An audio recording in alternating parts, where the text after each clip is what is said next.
আপনাদের স্বাগত জানাই। আমি আমার রাজনৈতিক কথা শুনবার জন্যে বা বিশ্লেষণ শুনবার জন্যে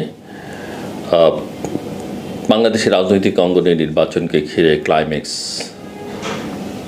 বাড়তে শুরু করেছে। আপনারা জানেন যে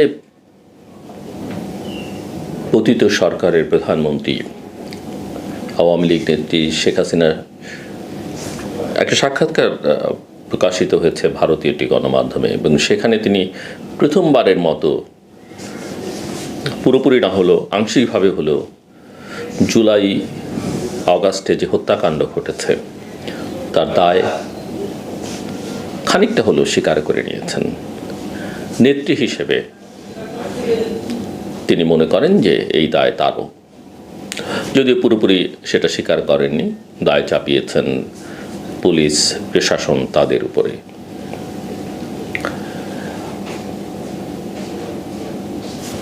রাজনৈতিক অঙ্গনে যে বিতর্ক গত কিছুদিন ধরে যে অনিশ্চয়তা তৈরি হয়েছিল, বাংলাদেশ জাতীয়তাবাদী দল বিএনপি 237 জনের প্রার্থীতে ঘোষণার মধ্য দিয়ে সেটাকে একটা নির্বাচনী মুডে নিয়ে যাওয়ার চেষ্টা করেছে এবং খানিকটা তারা সফল হয়েছে।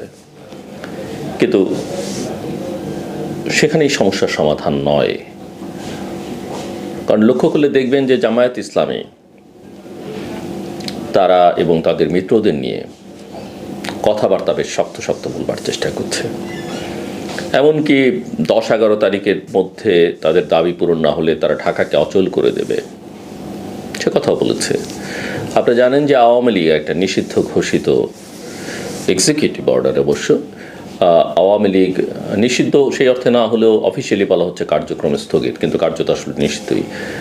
তারা 13 তারিখে একটা কর্মসূচি দিয়েছে, সারা দেশে লকডাউন কর্মসূচি। একদিকে জামায়াত, অন্যদিকে আওয়ামী লীগ পরিস্থিতি অস্থিতিশীল করবার একটা বড় আয়োজন।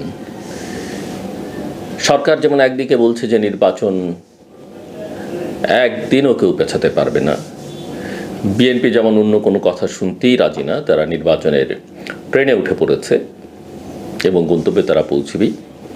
কিন্তু অন্যান্য শক্তিগুলো নির্বাচনে একটা অচল অবস্থা তৈরি করবার যে প্রক্রিয়া, যে আবহ, সেটা জারি রেখেছে। এর সমাধান কিভাবে হবে সেটা আমরা কেউই বলতে পারছি না। আপনি জানেন যে জামায়াতের নায়েবে আমির তিনি বিএনপি নেতা মির্জা ফখরুল ইসলাম আলমগীরের সঙ্গে কথা বলতে চেয়েছেন। বিএনপির পরিষ্কার কথা, কোনো আলোচনা নয়। মুখে ভদ্রতার খাতিরে হয়তো টেলিফোনে না করেননি, কিন্তু পরে জানিয়ে দিয়েছেন যে এইসব বিষয়ে সরকার যে কোনো আলোচনায় ডাকলে তারা যাবেন, কিন্তু এইসব বিষয় নিয়ে জামাতের সঙ্গে কোনো আলোচনা বা সমঝোতার কোনো সুযোগ নেই। জামায়াত নেতারা বেশ জোর গলায় বলবার চেষ্টা করছেন যে কোনো অবস্থাতেই কোনো আপোষ নয়, কোনো অবস্থাতেই কোনো সুযোগ দেবেন না, দেশটাকে অচল তারা করে দিতে পারেন, ঢাকাকে অচল করে দিতে পারেন। এমনকি কোনো নেতা একথাও বলছেন জামাতের যে 71-এর অপরাধে যদি তাদের বিচার হয়, মুক্তিযোদ্ধাদের অপরাধের জন্যে, বিএনপির প্রতিষ্ঠাতা জিয়াউর রহমানের কেন মুক্তিযোদ্ধাদের হত্যাকাণ্ডের জন্যে, হত্যা করবার জন্যে বা সেই অপরাধে জিয়াউর রহমানের কেন বিচার হবে না? উদ্ধত্তেরও এক ধরনের সীমা পরিসীমা যেটা থাকে, এবং এই যে গায়ে গায়ে মিলে যে একতাবদ্ধ ছিল দুটো দল, আজকে কোথায় এসে দাঁড়িয়েছে? আসলে তেল জল যেমন মেশে না, অবস্থাটা আসলে সেরকমই। ওদিকে ভারতীয়রা আমাদের বর্ডার এলাকায় তাদের সামরিক প্রস্তুতিকে জোরালো করছে, উপস্থিতিকে আরও জোরালো করছে। ভারতীয় রাজনীতিকরা প্রফেসর মোহাম্মদ ইউনূস এবং তার সরকারের যে কথাবার্তা ভারতকে কেন্দ্র করে, সেগুলো একটু সামনে বলবার অনুরোধ জানাচ্ছেন। এবং মূল কথা যেটা বোঝা যাচ্ছে যে পরিস্থিতির মধ্য দিয়ে বাংলাদেশ যাচ্ছে, সেটাতে তারা খুব একটা সন্তুষ্ট নয়, এবং তাদের অসন্তুষ্ট আগের চেয়ে একটু বেশি মাত্রায় প্রকাশিত হচ্ছে। একটা সময় মনে হয়েছিল যে তারা চায় নির্বাচিত সরকারের সঙ্গে কাজ করতে, মুখে তারা সে কথা বলছে বটে, কিন্তু এটা মোটামুটিভাবে এখন বোঝা যাচ্ছে তারা এই সরকারের সঙ্গে যেমন কমফোর্টেবল নয়, ভবিষ্যতে যারা ক্ষমতায় আসবেন বলে ধারণা করা হচ্ছে তাদের দিক থেকেও ভারতের সঙ্গে এনগেজমেন্টের কোনো উদ্যোগ আসলে নেই। সেটা তাদেরকে এক ধরনের অনিশ্চয়তার মধ্যে ঠেলে দিচ্ছে, এটা ভারতীয় পক্ষ থেকে বোঝা যাচ্ছে। ওদিকে এনসিপি বলছে যে জুলাই সনদে কোনো নোট অফ ডিসেন্টের ইস্যু থাকতে পারবে না, তাদের কথাটা আবার পরিষ্কার। বিএনপির যেমনটা চাওয়া যে নোট অফ ডিসেন্টের বিষয়টা নোট অফ ডিসেন্ট হিসেবেই থাকুক, কিন্তু এনসিপির বক্তব্য তার এই বিষয়ে রিজিড কোনো নোট অফ ডিসেন্ট থাকতে পারবে না। সো একদিকে জামাত, অন্যদিকে এনসিপি, আরেকদিকে আওয়ামী লীগ, সব মিলিয়ে বাংলাদেশের যে গণতান্ত্রিক প্রক্রিয়ায় উত্তরণ, সেই উত্তরণকে একটা অনিশ্চয়তায় নিয়ে যাবার চেষ্টা অব্যাহত রেখেছে। বিএনপি বুঝে হোক না বুঝে হোক এই ফাঁদে পা দিয়েছে। সরকারের সদিচ্ছা নিয়ে প্রশ্ন তুলবার যথেষ্ট সুযোগ রয়েছে।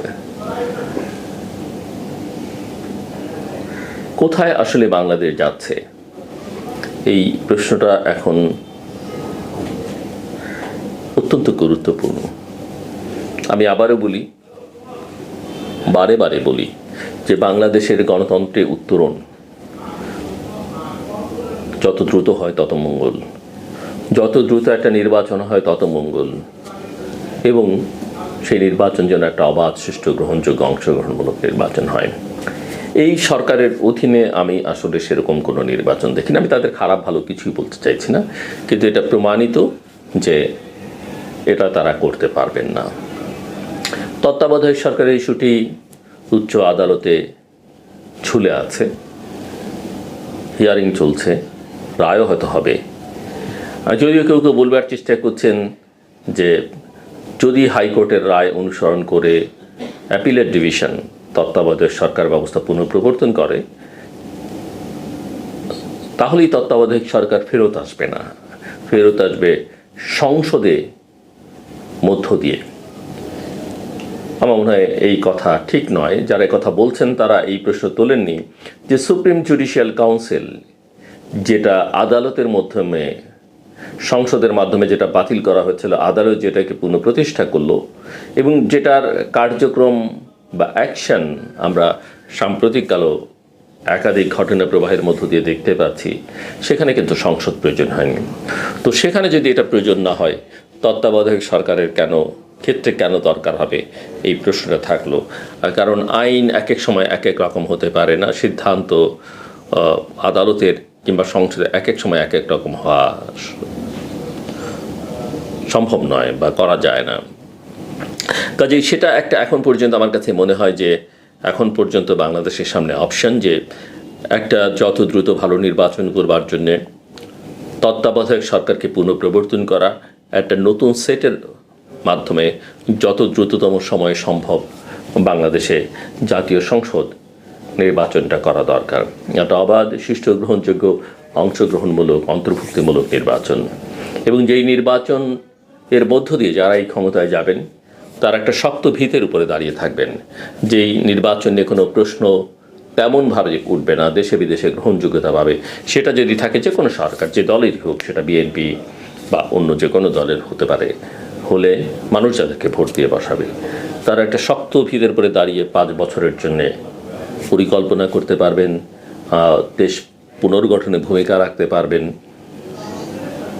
এবং দেশকে এগিয়ে নিয়ে যাওয়ার চেষ্টা করতে পারবেন। অন্যথায় একটা যেন তেন প্রকারের নির্বাচন আসলে যে কারোর জন্যই বড় বিপদ ডেকে আনতে পারে, দেশের জন্য তো বটেই। সব মিলিয়ে ইতিমধ্যে আমরা কিছু দেখেছি, কোথাও কোথাও বিচ্ছিন্ন ঘটনা ঘটছে বটে, হত্যাকাণ্ডের ঘটনাও ঘটেছে। বাংলাদেশ যে আগামী দিনগুলোতে অস্থির হয়ে উঠবে না, সে কথা নিশ্চিত করে কেউ বলতে পারছে না। বিএনপি নেতৃবৃন্দ বলছেন যে নির্বাচন বানচালের একটা চেষ্টা চলছে। আসলে এই চেষ্টাটা, নির্বাচনটা না করবার চেষ্টাটাই আসলে শুরু থেকেই ছিল। যতটা বিলম্বিত করা যায় যারা ক্ষমতা আছেন তাদের জন্য সুবিধে, এবং এই ক্ষমতার আশপাশে যারা আছেন তাদের জন্য সুবিধে। আর বিএনপি একটু বিভ্রান্ত হয়েছে, কারণ কিছু সুবিধা পেয়েছেন তারা, কিছু সুবিধা পাননি। এই দোলাচলে তুলতে তুলতে তারা আসলে নিজেদের অনেক কিছু হাতছাড়া করে ফেলেছেন। তারপরও সময় ফুরিয়ে যায়নি। সবচেয়ে বড় কথা, দেশের জন্যে, দেশের মানুষের জন্যে, বাংলাদেশের নিরাপত্তার জন্য, অগ্রগতির জন্যে নির্বাচনটা অত্যন্ত জরুরি। যত দ্রুত হয় তত ভালো, কিন্তু নির্বাচনটা যেন নির্বাচন হয়। আমার কথা শুনবার জন্য অসংখ্য ধন্যবাদ। আপনাদের সবার জন্য শুভকামনা।